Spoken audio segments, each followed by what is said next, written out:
With nearly 3,000 route kilometres of railways, Holland has by no means the largest network in Europe. At first sight, the uniform appearance of much of its rolling stock and the level nature of the country indicate that the system holds little of interest, but that assessment is completely wrong. Whilst freight tonnage has been in gradual decline during the first years of the 90s, passenger numbers have been on the increase. Older items of rolling stock have therefore been kept in service, even though new locomotives and coaches have arrived in considerable numbers.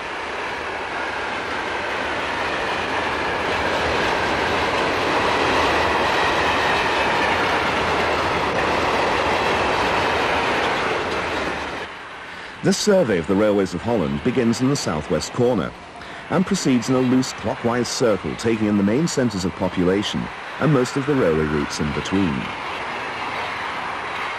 Holland's most westerly railway line runs along a narrow neck of land from Bergen-op Zoom, just north of the Belgian border, towards Koos and Vlissingen. Bridges on this wind-swept intrusion into the North Sea have steel side screens to protect trains from the elements. The line enjoys an hourly through service from Amsterdam, supplemented in between by all station stopping services using recently built sprinters or older electrical multiple units. The station building in Koos is totally divorced from the platforms, which are reached via barrier-protected passenger crossings at the platform ends and by a subway. In order not to impede the frequent passenger trains, slow-moving freights are held in passing loops at the larger stations. This train of tank wagons is being hauled by one of the latest members of the 6400 class.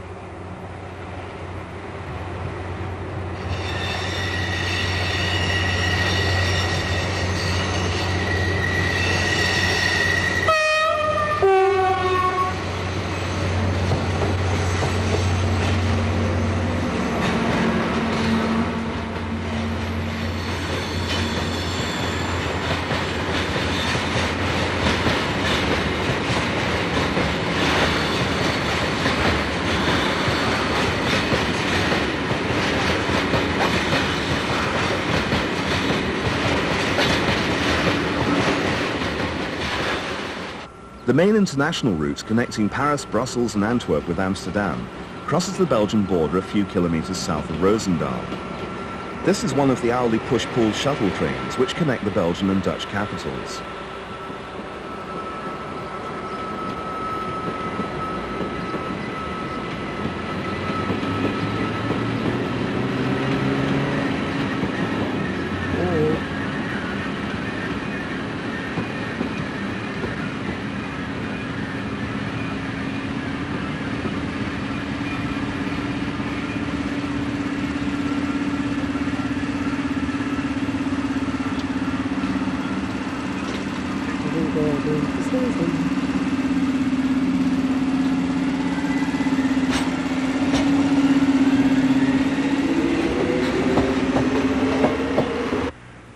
A more prosaic form of international service is the Ostend to Roosendaal connection, provided by a Belgian 4-car electric multiple unit.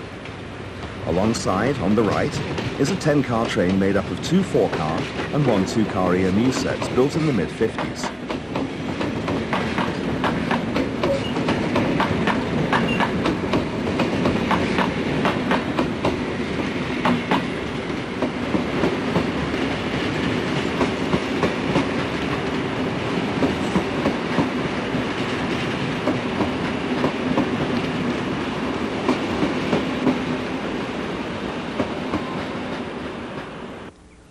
An outbreak of graffiti on the side of a Dutch 1600 class locomotive seems to have captured the attention of video camera toting railway policemen.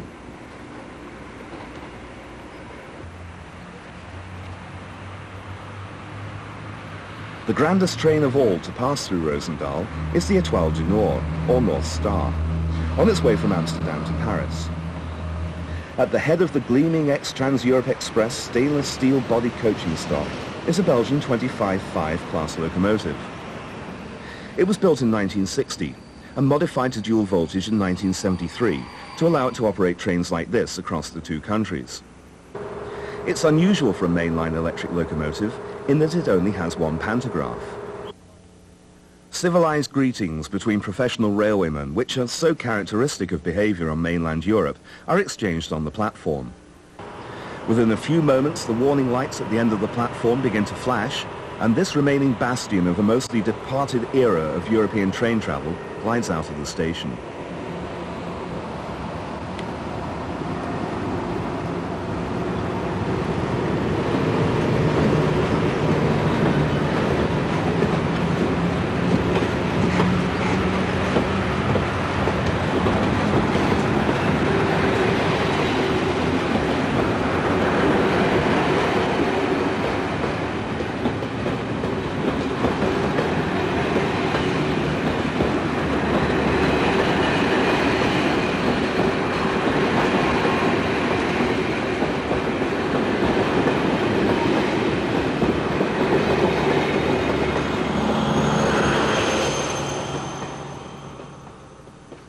The line north of Roosendaal through Rotterdam to Amsterdam never rises more than 5 meters above sea level, except on the great bridges which span the wide waterways. This, the Moerdijk Bridge, is the longest of them all. At the southern end of the massive span across Holland's Deep is a complicated junction where the Roosendaal and Breda lines divide, and an industrial branch line spirals down to marsh level and dives under the main line to follow the river to a major construction site.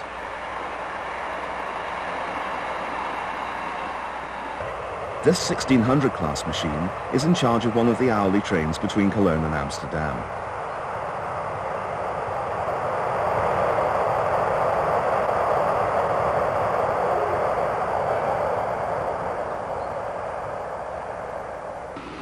The approaches to the bridge from the surrounding land, which lies below sea level, are quite steep.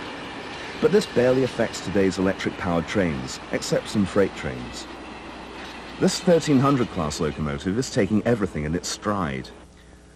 The 1100 class was built between 1950 and 1956.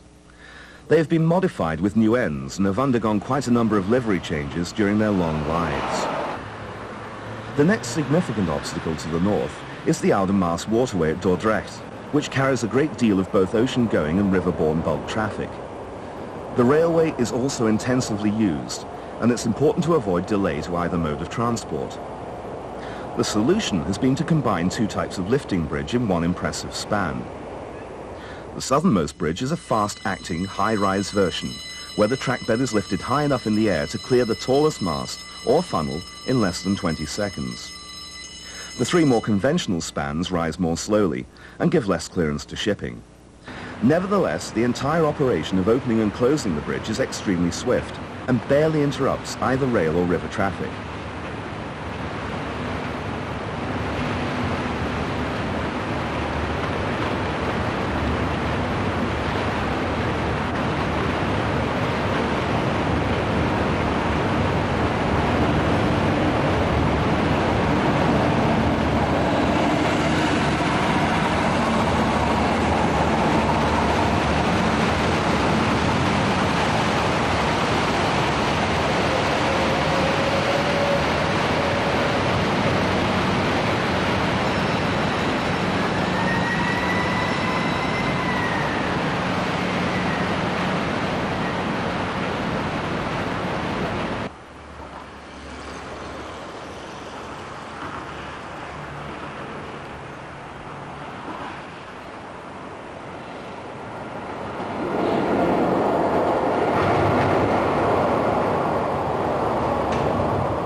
The efficiency of the lifting bridge over the Oude Maas is not matched by that of the Koningshaven Bridge over the New Maas in Rotterdam. This ancient achievement of engineering on a grand scale has to be open for 20 minutes every 2 hours to let shipping through. This plays havoc with Netherlands Railway's time interval service, and the spectacular bridge is to be replaced by a 3-kilometre tunnel. This has to fall 18 meters from the current elevated track on either side of the bridge, requiring approach gradients of 2.8%. The station of Blaak is to be rebuilt in the new tunnel.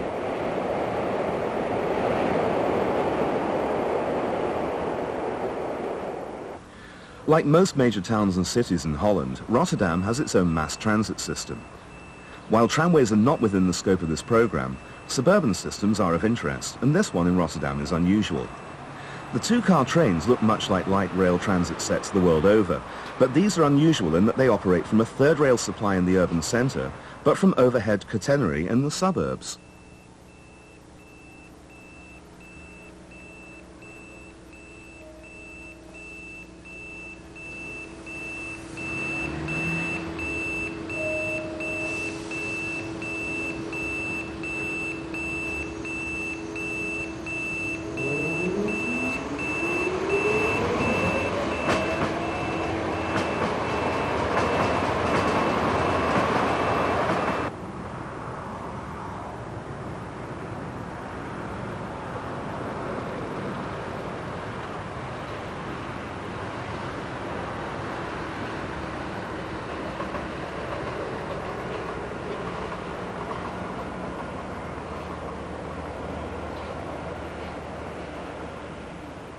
Rotterdam Centraal station is typical of many large main stations in Holland. Several single-unit postal cars await their next tour of duty. Unfortunately, they work mostly at night. Local and regional services are provided by older electric multiple units or sprinter sets like this one.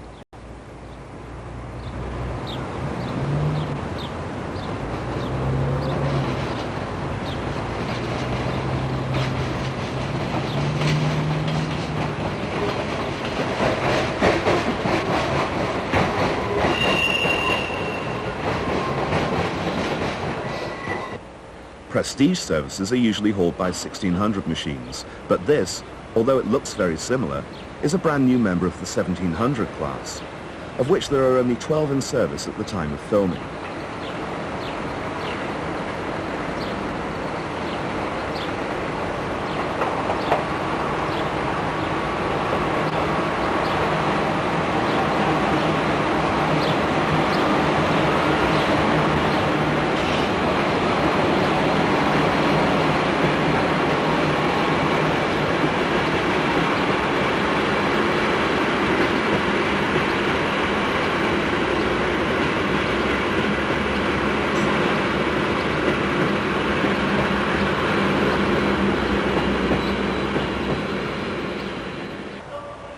Schiedam Rotterdam West, with its compact layout, is a convenient place to watch trains go by. It also has the advantage of being served by east-west trains which take a line through the city which avoids Centraal Station. The most famous service of them all is the daily Moscow and Warsaw to the Hook of Holland overnight express. Unfortunately, this wonderful combination of ex-East German, Polish, Russian and German cars passes into history with the 1993 summer timetable, and yet another institution of the rails will be no more.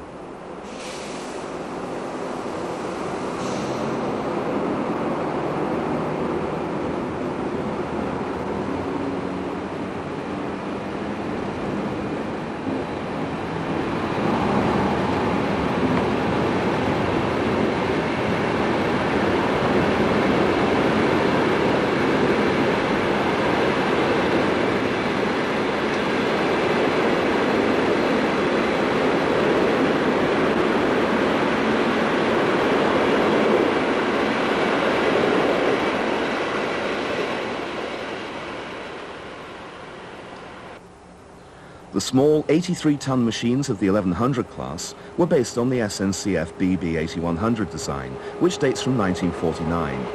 And although several have been withdrawn, these mixed traffic locomotives are still at work all over the system. This is the familiar face of Dutch railways, although there are many types or plans of these EMUs. These are both two-car sets, but the leading pair are Plan V7 dating from 1972. And the other a Plan V3, which is 4 years older.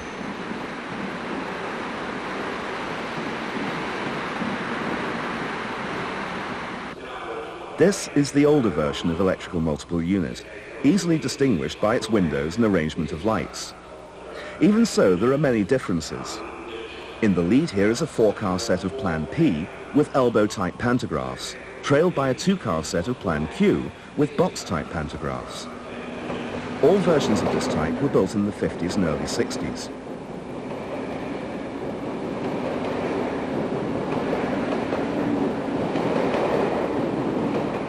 The 1600 class, of which there are 58 examples, all named after Dutch towns, are used on principal express services. They are based on the SNCF BB 7200 class, and the Dutch version was built by Alstom between 1981 and 1983. They were designed for a maximum speed of 200 kilometers per hour, but at the moment they are limited to 120.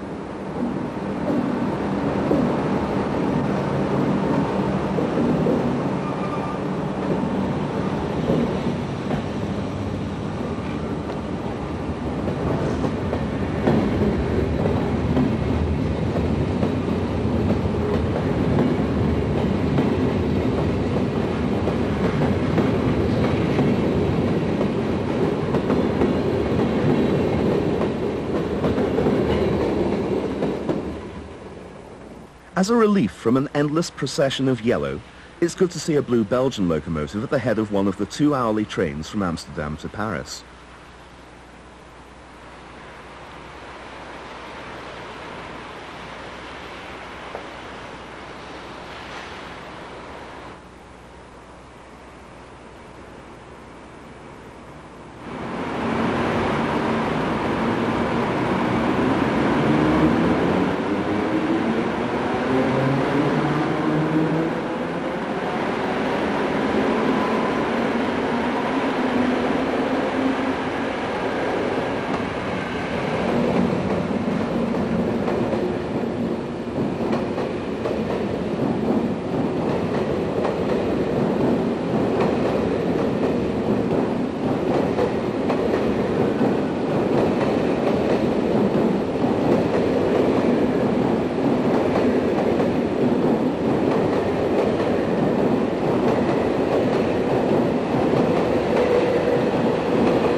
The hourly Brussels-Amsterdam push-pull shuttle service is a true Benelux collaboration.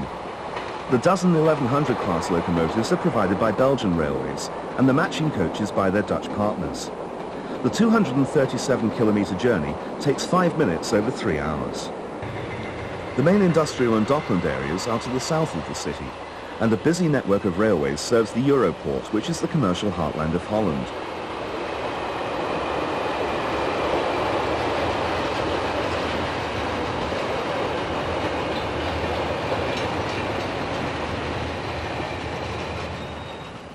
The main line to the south, which the industrial freight lines from Europort joins in the southern suburbs of the city, is marked by its unusual gantries.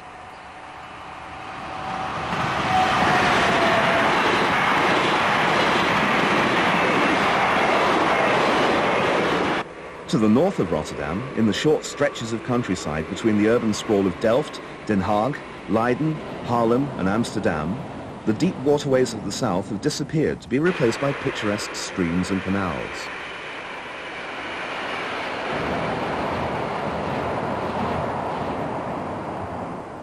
A vast investment is being made in upgrading this route to Amsterdam. Some of it is being extended to 4 tracks, and much of the infrastructure is being replaced. Many barrier-operated level crossings, of which there are a vast number in this flat landscape, are in the process of being bridged or tunneled under, which is the solution here at Voorschoten, where a remnant of the old footbridge incongruously straddles the upline.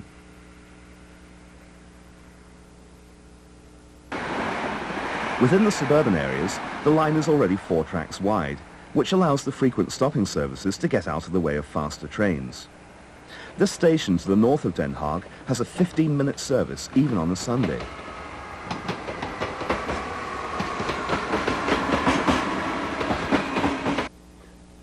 A new industrial town with extensive factory developments, offices and housing is growing out of the marshes at Zoetermeer, 10 kilometers to the east of Den Haag.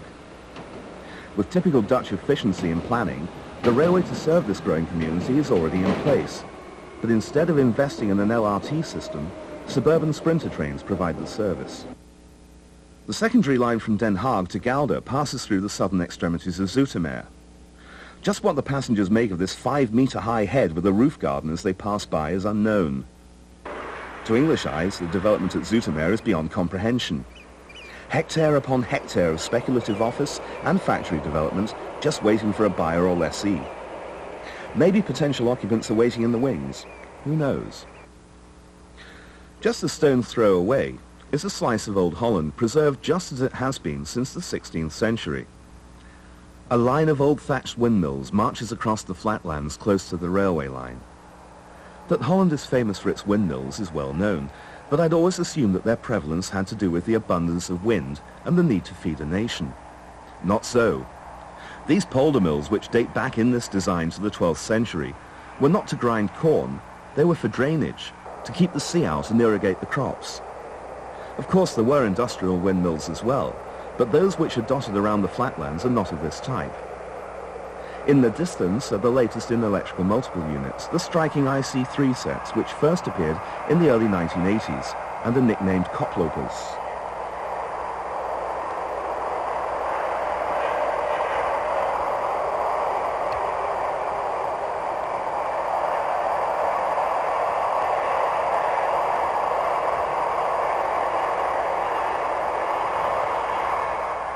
There's a windmill in the heart of Amsterdam.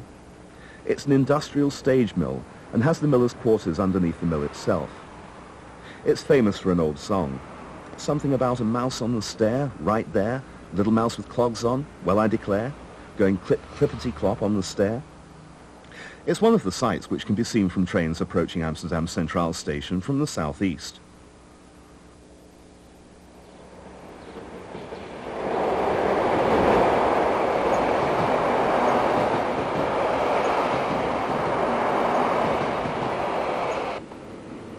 These twin bridges across a backwater have an adjacent pedestrian footbridge, which makes an ideal vantage point from which to watch trains go by. This long freight train is being hauled by a 1300 class locomotive.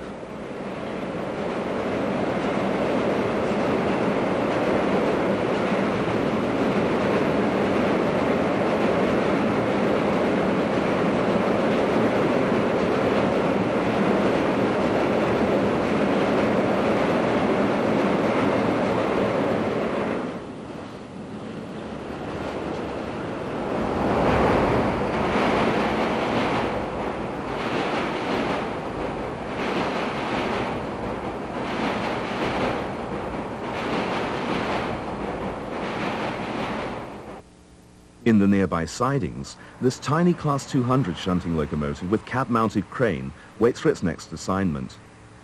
These machines are nicknamed Six, or goats, and they are found all over the NS system.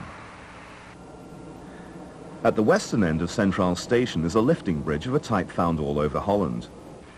Beneath the buttress, a scruffy old heron takes no notice at all of the passage of trains over the reverberating iron structure. These two 1700 class locomotives at either end of two push-pull double-deck sets are undergoing trials.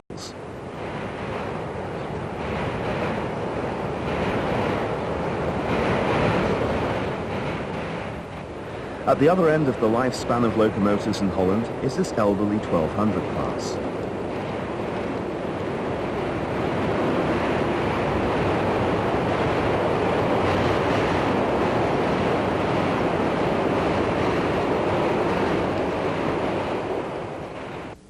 The city's network of canals is as extensive as the roadways and more landlocked urban areas of Europe, which gives this great metropolis a marvelous open aspect.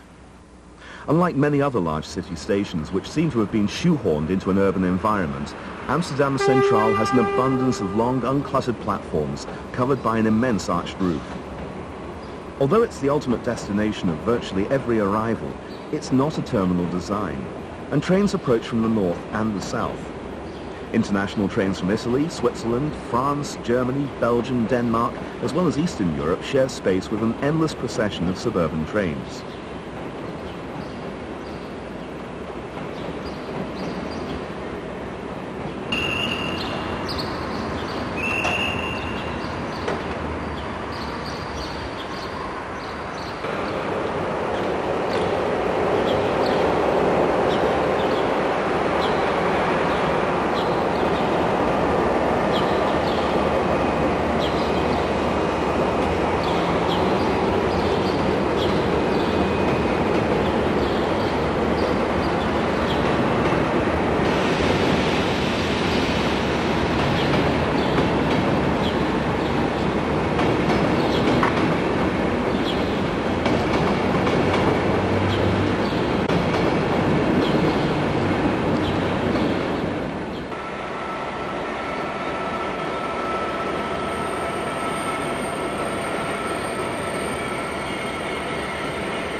stunningly sleek IC3 3-car and 4-car units with their raised cabs and through gangways connect the capital with destinations all over Holland.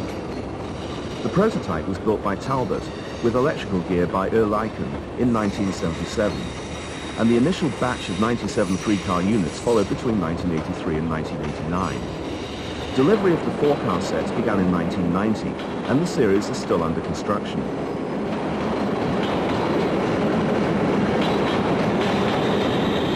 It's not only electric locomotives which appear under the soaring arches of Amsterdam Centraal Station.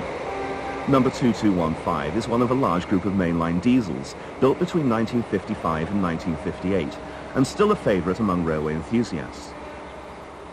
Almost 4 decades newer is this very latest member of the 6400 class, which has just been received from the manufacturer Mack. Strangers to Holland tend to imagine that the entire landscape is covered by bulb fields, but in fact the main growing area is quite small and extends along the coast from Leiden to Haarlem. It's early in the season and the fields of tulips and hyacinths have not yet reached their full glory, but regular passengers in the trains which speed along the main line will soon have a feast of shimmering colour before their eyes, extending from the horizon on one side of the train to the other.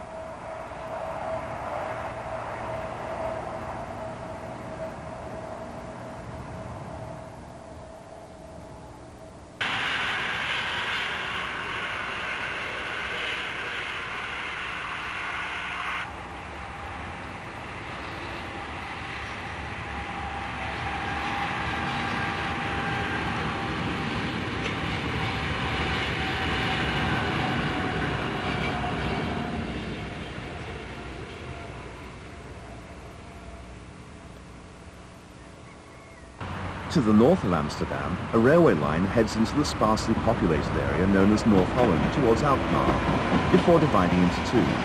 One branch heading directly north towards Den Helder on the North Sea coast, and the other swinging eastwards to Enkhuizen on the shore of the huge Ussel Lake. There is nothing remarkable about the line or the trains which use it.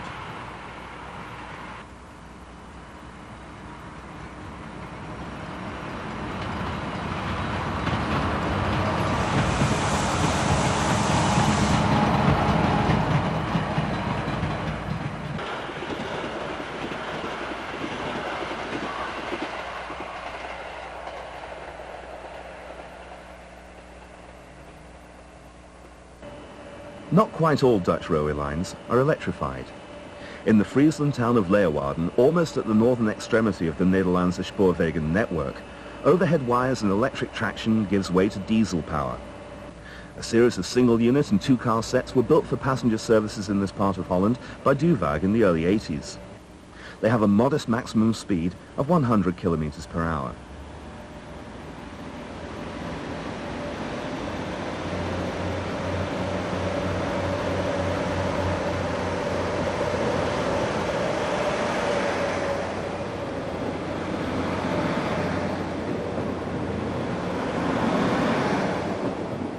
Groningen is the main town in the north of Holland. It's a major railway centre of considerable interest. 3 times a day there is an international service which connects the town with Leer in Germany, and the evening service runs on to the city of Oldenburg. It's not a diesel-hauled Eurocity Express which is being prepared for the 1036 departure, but 2 humble, 30-year-old Class 624 3-car diesel multiple units of the German Federal Railways.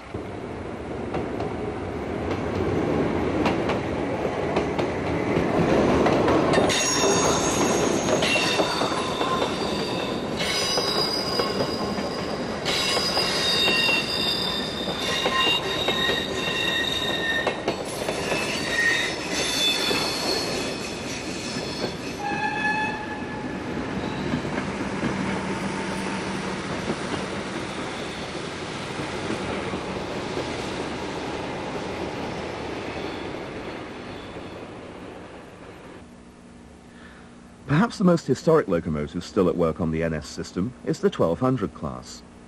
Their classic shape is pure American in design, and they were built in kit form between 1951 and 1953, using bogies supplied by Baldwin and electrical components by Westinghouse. They weigh 108 tons and have a top speed of 135 kilometers per hour. All 25 original members of the class are still hard at work today.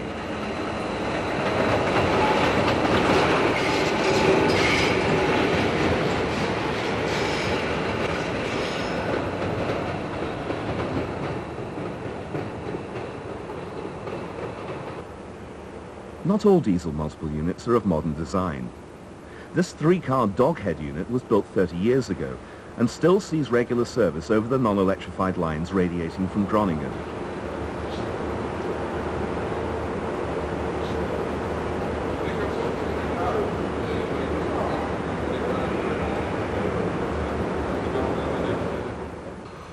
The ubiquitous 200 class has much deeper historical roots.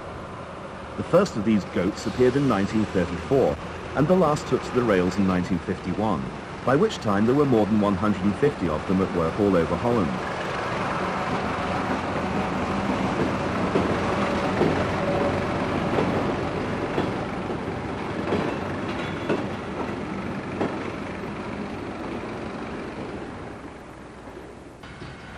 A branch line extends through the remoter eastern part of the country to Emmen. There are 2 trains each hour from the regional town of Zwolle. They leave at half-hour intervals, but one is an all-station service and the other is limited stop, so they arrive in Emmen only 20 minutes apart. On the way, they pass through the nondescript community of Coevorden. There is little remarkable about the place except that it's unique in railway terms. A privately owned German line from Bentheim runs into the town from the southeast. It serves only freight, and 2 or 3 times a day the red diesels of the Bentheimer Eisenbahn Company run into the town trailing long strings of refrigerator wagons loaded with potatoes. It seems to be necessary to check the rails are straight before departure.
The town of Zwolle has always been a significant commercial and transportation centre.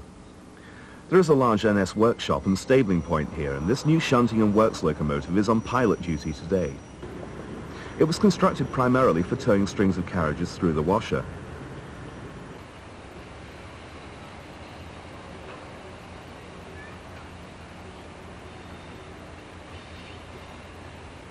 The yellow vehicle with Mehrtreitog on the side is an old driving trailer from an original push-pull Benelux train, which has been converted to a sort of dynamometer car, full of track measuring equipment. Zwolle is the main centre for the attractive articulated DE2 two-car diesel units.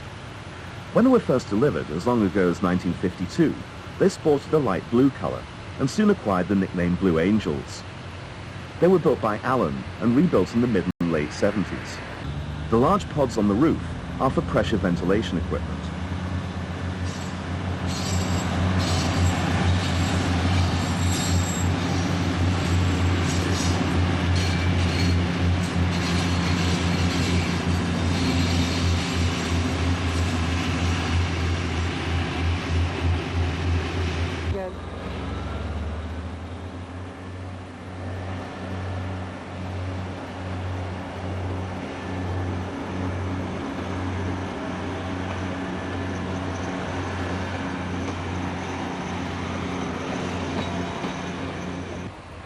"40 years of Dutch railway history is encapsulated by the Blue Angels and this IC3 unit, one of 3 of the 97 three-car sets to wear an Egon advertising livery.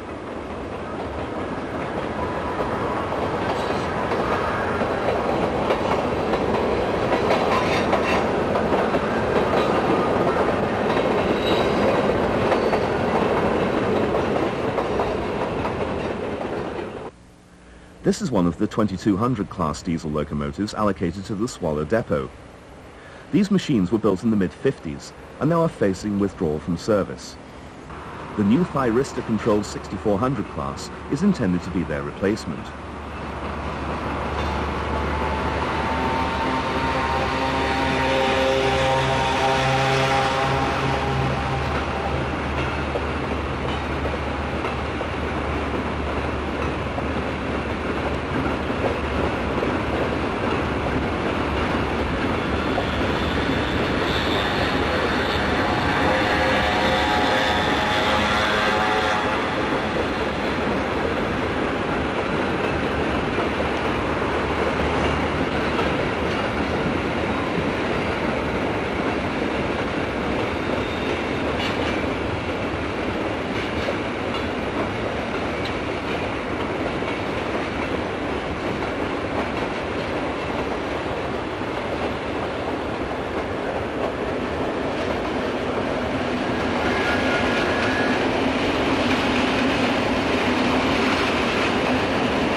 This 6400 class diesel has 9 compost wagons in tow.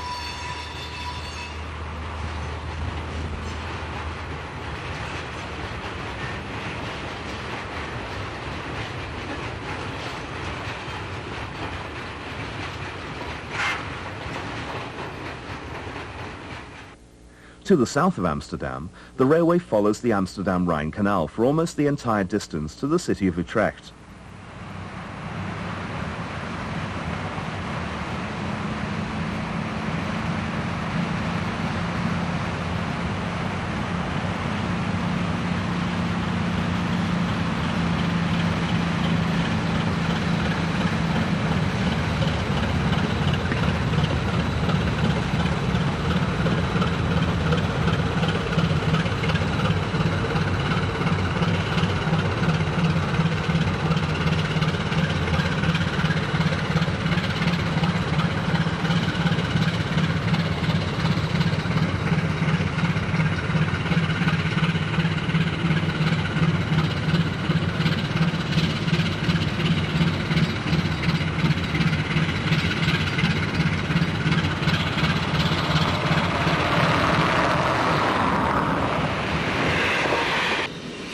Utrecht is a major railway centre. North-south and east-west lines funnel through the main station, and the Dutch National Railway Museum is located not far away. On high days and holidays, some of the locomotives in the National Collection are brought out of storage. This 040 tank engine was built in 1901 at Breda, and its companion named Bello was built by Schwarzkopf 13 years later. Number 3737 is a 460 express locomotive, built in 1911 by Bayer Peacock, and is very reminiscent of British design practice. Some later members of the class were built in Holland. Electrification came early to Holland. It was 1908 when the first single-phase electric train operated in Rotterdam. Conversion to 1500 volts DC, the system in use today, was begun in 1927. This electrical multiple unit, nicknamed a Blockendoos, or box of bricks, dates from that time. It's one of the oldest working EMUs in Europe.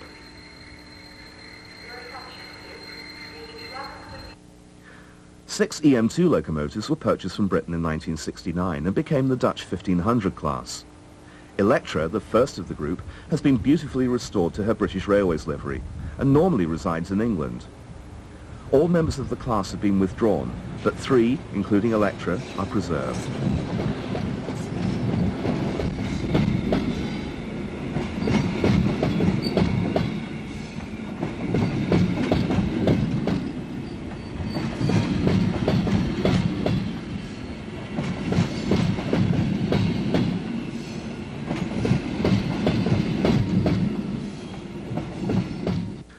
Most of the 1100 class are still hard at work on Dutch railways, but this unrebuilt member, number 1122, is preserved in original form. This extremely distinctive ex-director's saloon is nicknamed the Camel, and it's still used on special excursions today.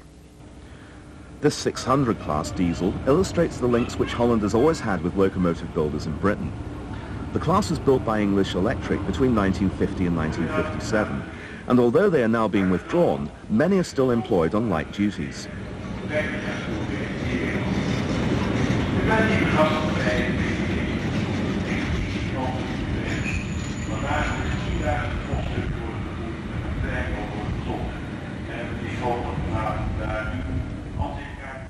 Although most freights travelling through Utrecht are routed to avoid the station area, the occasional heavy train rumbles through.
The single-unit postal vans are not a particularly common sight at work on Dutch rails, as most movements are timed for the hours of darkness. These units are owned by the post office rather than the national railways, and they have been provided with conventional draw gear so that they can haul up to 5 special four-wheeled postal vans.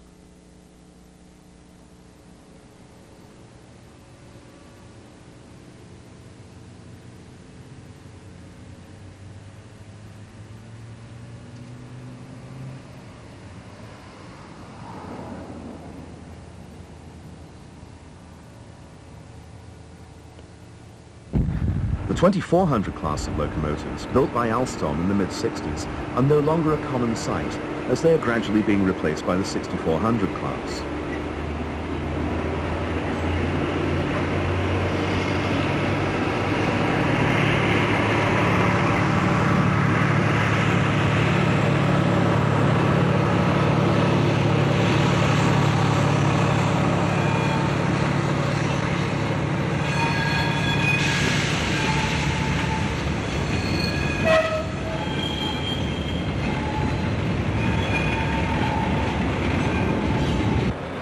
Long-distance services between Dutch towns and cities are often locomotive-hauled. It's unusual to find a 1300 class at the head of such a train, as they were designed primarily for heavy freight work.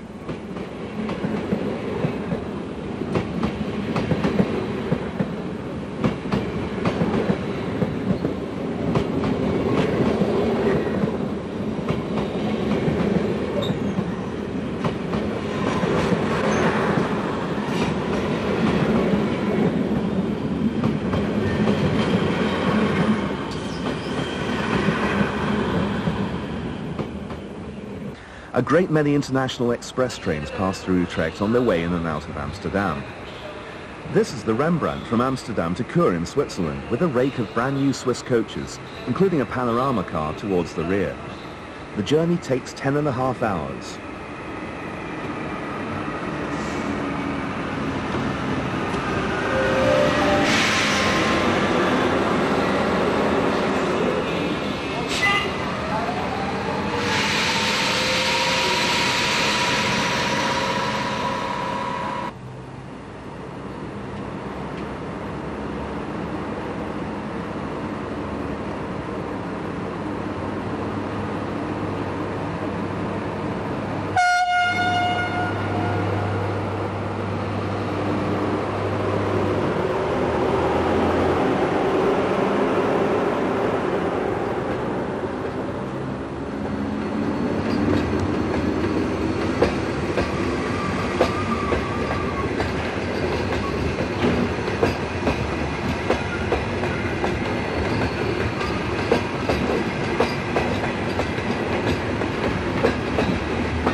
More in the conventional mould of Eurocity expresses is the Hieronymus Bosch from Köln to Amsterdam.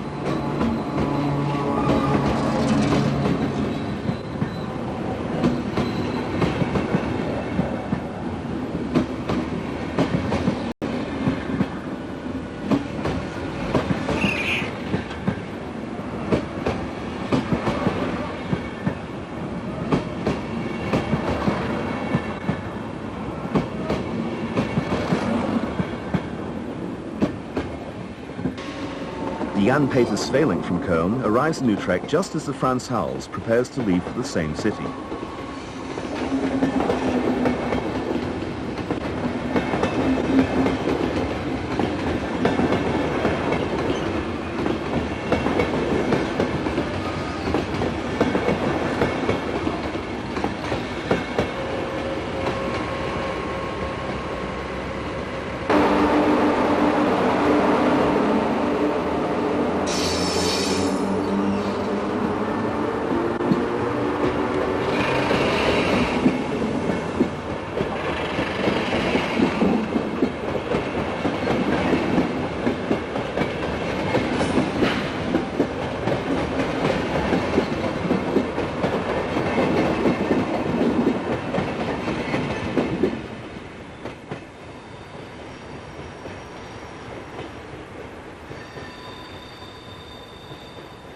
One of the most romantic trains to pass through Utrecht is the Italy-Holland Express, with through coaches from Ventimiglia, Milan and Genoa, a journey which takes over 20 hours. It's unusual amongst named expresses in that its name changes in the reverse direction, when it is of course the Holland-Italy Express.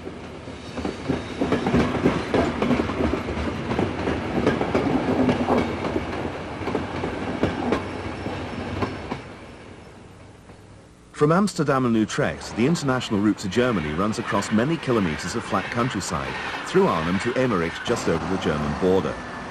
Here a tiny Class 332 locomotive acts as station pilot and moves locomotives which do not have dual voltage or which must stray into areas of the station without switchable overhead supply. International services are at hourly intervals through most of the day, and these are supplemented on the German side by stopping services from Duisburg and Oberhausen.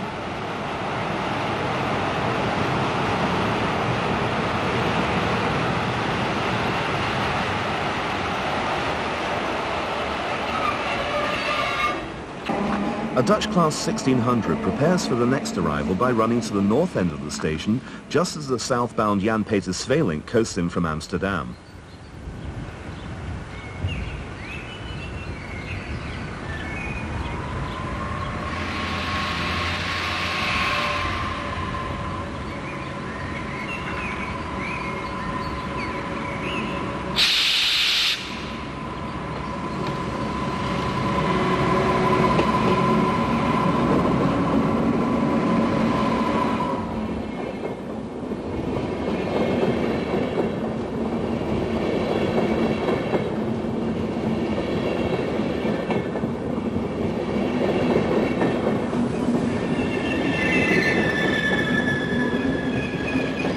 A DB Class 103 has been waiting patiently at the south end of the station for this train to arrive, and after the Dutch locomotive has been uncoupled, it backs on.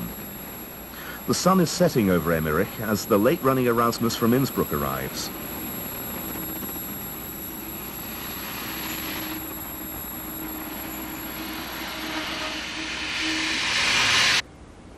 With the removal of border customs posts, there are no longer formalities to be completed.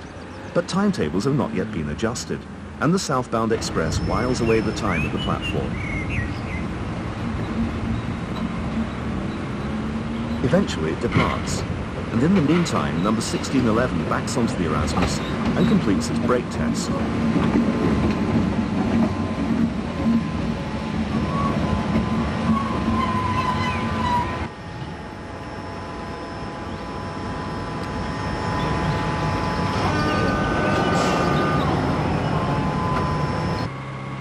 The delay allows 1608 to escape to the north end of the station.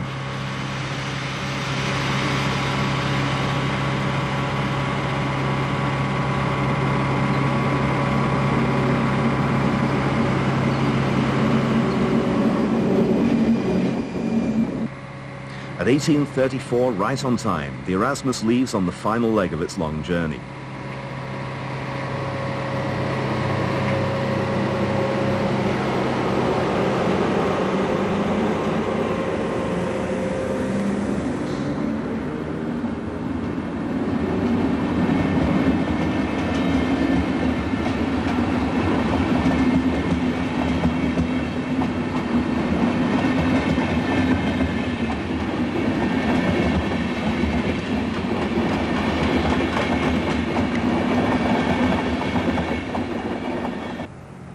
Of all the waterways which dissect the country, the Rhine is the greatest obstacle of all.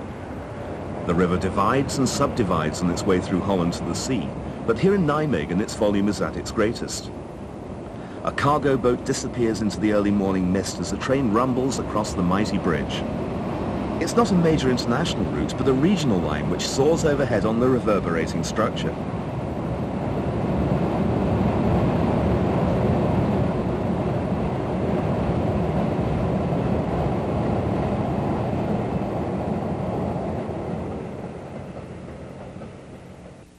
At the time of filming, members of the 1700 class were few and far between. In fact, we had to travel to America to find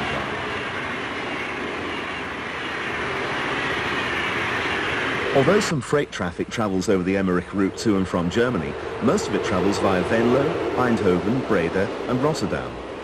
This train, heading west near the village of America, contains a consignment of Aldis and several NATO trucks.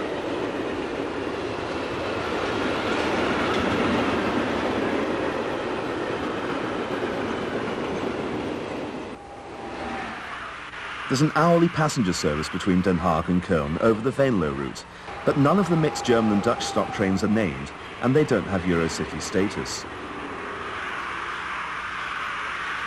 The Dutch railway system is intensively used.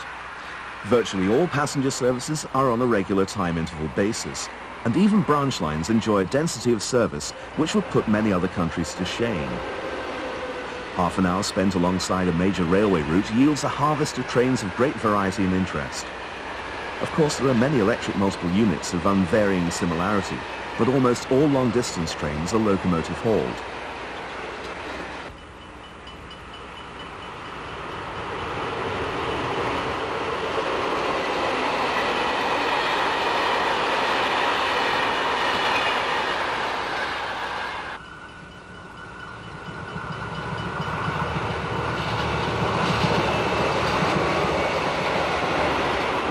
Apart from strange little engineering trains, one of the most unusual formations to be seen in Holland occurs 3 times a day on the heavy ore trains which run from Rotterdam to Venlo.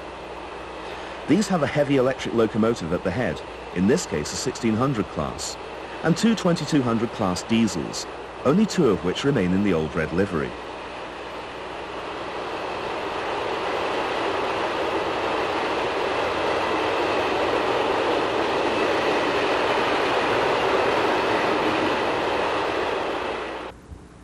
You might just recognize the name of this place. Not only is the name of great European political significance, but in railway terms it is also a major international centre and a fitting place to end our programme. Just like all stations in Holland, its forecourt is carpeted with bicycles, but behind the facade the layout is very unusual.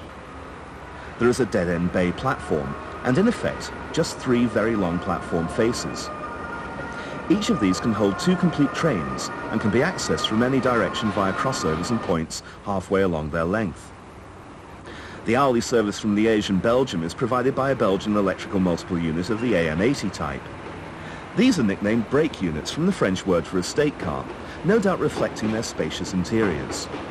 Although Dutch EMUs and locomotives scurry in and out of the station, the presence of Belgian locomotives reflects its location near the border. Although we have looked at many Dutch internal railway services, it has been the international connections which have added flavour to this programme. The fact that the country has Europe's largest port in Rotterdam generates an enormous quantity of freight traffic, and Amsterdam is a magnet for tourists and a natural destination for many Eurocity and intercity trains. Although at first sight the rather uniform yellow livery would indicate a certain sameness, the nation's railway network plays host to an incredible variety of trains, spanning 4 decades of development. making Holland's railway network one of the continent's most fascinating systems.